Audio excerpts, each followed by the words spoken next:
उत्तर मुंबई में बड़े पैमाने पे मेडिकल कैंप, रक्तदान शिविर का आयोजन समय समय पर जगह जगह पर होता हुआ आपको दिखाई देगा।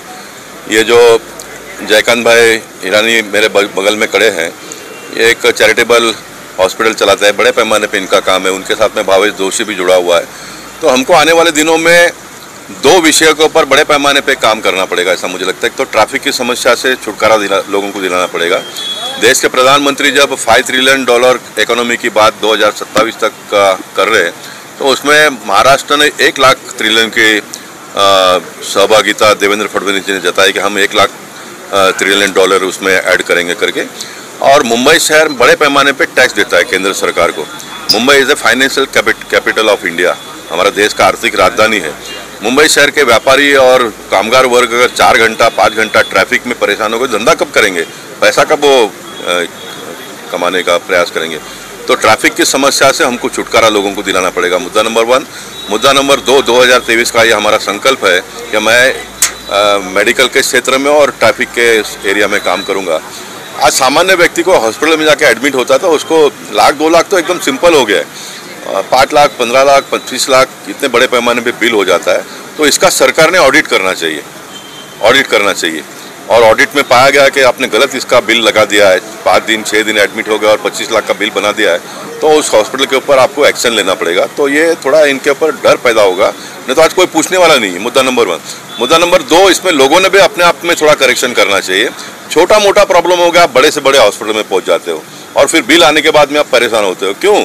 गवर्नमेंट ने सामान्य लोगों के लिए जो व्यवस्था बनाई है, वहाँ पर सामान्य लोगों ने जाना चाहिए, और जिनके पास पैसे है वो जाओ वहाँ पर, हमको कोई प्रॉब्लम नहीं है। लेकिन आप वहाँ पर जाके एडमिट हो जाते हो तो हॉस्पिटल के लोगों को एक हैबिट हो गया है, लोग तो भर रहे हैं ना, फिर वही वो बिल सामान्य आदमी के ऊपर भी लगा देता है, ठोक देता है। ये भाषा का उपयोग मैं कर लूँगा, फिर सामान्य आदमी परेशान हो जाता है। तो ये 2 क्षेत्रों में मैं आने वाले दिनों में थोड़े तेज़ी से और बड़े पैमाने पर काम करने का। बिल ज़्यादा बढ़ाते हैं, उसके 2-3 कारण है।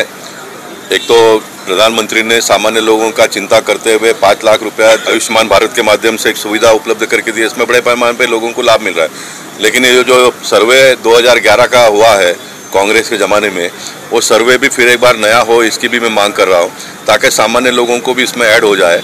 और मैं ये मांग कर रहा हूँ कि इसमें कोई वो हिंदू है, मुसलमान है, दलित है, ये है, आदिवासी है, ये सब ना देखते हुए 300 फुट के घर में जो रहता है वो गरीब आदमी है, 300 फुट के घर में लेने वाले को एक अलग अगर हम कार्ड जो अभी आयुष्मान कार्ड दे रहे हैं उसमें उसको इंक्लूड करते हैं, तो बड़े पैमाने पे लोगों को इसका लाभ मिलेगा। सर, एक सांसद होने के नाते आपको क्या लगता है मिडिल क्लास वाले लोगों के लिए 2023 में क्या क्या सुविधा उपलब्ध कराई जाए? मैं कह रहा हूँ कि 2023 में मेडिकल के क्षेत्र में हमने ध्यान देने की आवश्यकता है। देखिए, मेडिकल, एजुकेशन, ये 2-3 जो सेक्टर है, ये सेवाभावी क्षेत्र के लोग एक जमाने में काम करते हैं, जैसे जयकांत भाई कर रहे हैं। लेकिन ये सारे ट्रस्ट के लोगों को या IAS ऑफिसर लोगों ने नए नए कानून बनाकर ये सारे ट्रस्ट इन दिनों में काम करना बंद हो गया है, और ये प्राइवेट सेक्टर के लोग इसमें घुस गए और ये सब पैसा बनाने का धंधा कर रहे हैं। तो ये नहीं चलेगा, इसके ऊपर हमको आने वाले दिनों में काम करना पड़ेगा। आपको पैसा कमाना है, मोदी जी के राज में आज बहुत सारा इंफ्रास्ट्रक्चर डेवलपमेंट हो, या तो फिर मैन्युफैक्चरिंग सेक्टर, MSME सेक्टर में बहुत आपको काम करने का स्कोप है। वहाँ पर आप वहाँ जाइए, पैसे कमाइए। ये सेवा का मैं तो कहूँगा कि आप वहाँ पैसा कमा के यहाँ पर थोड़ा चैरिटी भी करो। तो ये चैरिटी के लोगों के हाथ में फिर एक बार देना पड़ेगा, तो इसमें से रास्ता निकला। एजुकेशन कितना महंगा होता गया आज, एजुकेशन कितना महंगा हो गया। लोगों को पैसा घर का टैक्स भरने के लिए, मेंटेनेंस भरने के लिए, स्कूल के फ़ी भरने के लिए, इसमें ही सारा पैसा चला जाता है। वो खाएगा क्या, जिएगा कैसा हो? तो हमको इसके ऊपर ध्यान देने की आवश्यकता है।